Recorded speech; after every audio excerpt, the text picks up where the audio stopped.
Sir, let's start with what President Duterte said. Is that I mean, what's there to qualify when the president said, I've delivered all my promises except for traffic? Well, to be honest, there have been so much criticisms also as far as the president, but also if we can take note of even what the opposition has mentioned recently, they also recognize many of the achievements that the administration managed to deliver.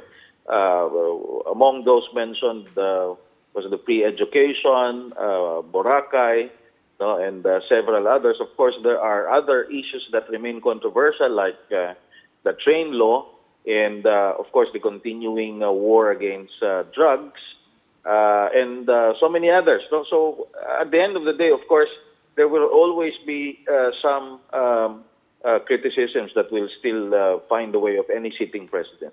Yes, and of course, I mean, we have to take this with the fact that as everybody says on either side of the president, he always speaks in hyperbole. We don't mean to take that literally, but I wanted you to give us some context on why is it important for the president to make these statements right now. We're heading into elections. Should this be, in fact, about the accomplishments of the president? Is this going to be a referendum on the president?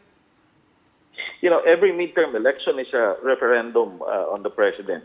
But one thing is clear, this president is making it even more explicitly a referendum to his presidency, to his administration.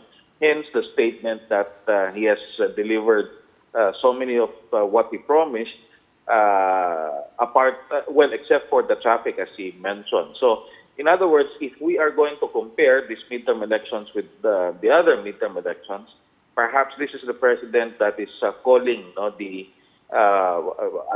calling the bluff of many who suggesting that this is going to be a referendum. After all midterm elections are in fact referendum of any sitting president.